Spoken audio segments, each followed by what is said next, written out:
Madrive na matatak-tarak for today's video guys. Charot.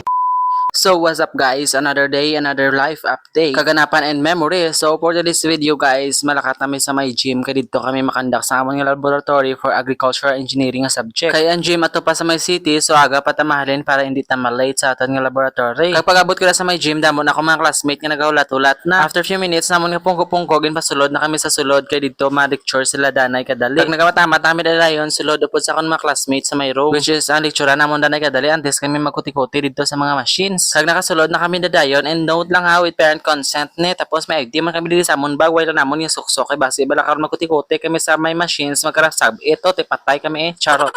And hambal ni engineer, ma-wear lang kami sa comfortable clothes, hindi lang ang mga hayag ng mga bayo. Satisfied naman aguro nga explanation Sa ari na kami sa sulod, may naka-prepare na galing nga chair sa amon kung sa diin kami mapungko. Kagintagaan kami na dayon test. Di syempre ako tapos na nada nga part, syempre padugayan mo pa kung wala ka man kabalo sa answer, syempre ipass mo na dayon Pagkatapos ng test, explain na dadayon sa upod ni engineer ang mga machines, which is ang amon nga evaluate later. Balidwa lang ni siya ka machine, gin group lang kami ang katunga sa isa ka machine, ang katunga sa piakman. Pagkatapos namon to pamati sa mga instructions, nagwa na kami dayon kay samtang ga lecture si Miss, dugay-dugay lang kami ihi sa katugnaw sa aircon. Wala pa gani katapos panghiyang isa, gasunod naman ang isa.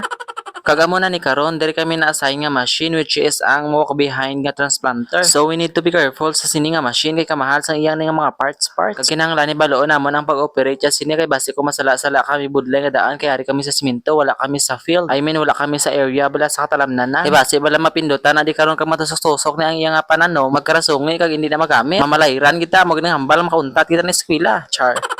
So amo na ginatakos-takos na namon ang iyang kalabaon, iyang length, kung ano da ang nabutang sa may papel. Kagsapiak naman to yung grupo, ang ilan naman to yung machine is repair. Pagkatapos namon pananom sa amon nga transplanter, after few months sila naman ang ma-harvest. Sang humay nga gintanom namon.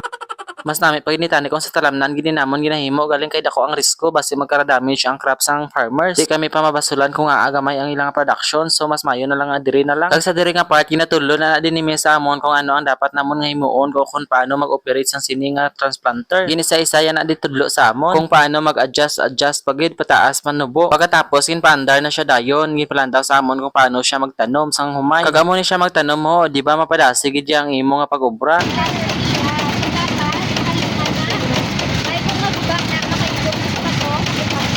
Kag kinahanglan ang talamnan nga gamitan sini hindi damo bato kay maguba na ang iyang nga manugtanom. So kung mabunggo sa bato hindi na dayon siya mapuslan kay hindi na siya kakop sang humay nga gitanom. So mas mayo gid nga nami na ang talamnan kag na-prepare na gid ang talamnan antes mo gamitan sa sini nga machine. Kagamo na ni karon pagkatapos sa explain ni ma'am pag nagpaanda gindala na din namon sa hawanan kay diri na kami ma-drive. Kag ang una namon nga nag-drive daw kaki ay pa to siya Sa diri nga part ako naman siya drive mas magaan na sa liya kung kadalaga na siya. Kag ang sabiak niya nga grupo which is ang repair nila yawan sila katama kay bugat-bugat sila bugat-bugat magpaliso.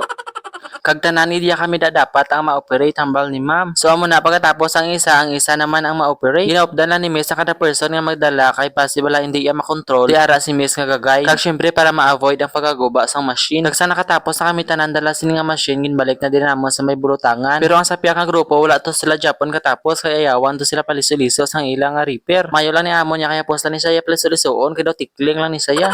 So amo na nagsulod lang kami to danay sa may room kadali. Kag nagpahuway-huway hasta nga natapos ang sapiak nga grupo. Pagkatapos nila nag picture na lang kami dayon kag nagpuli.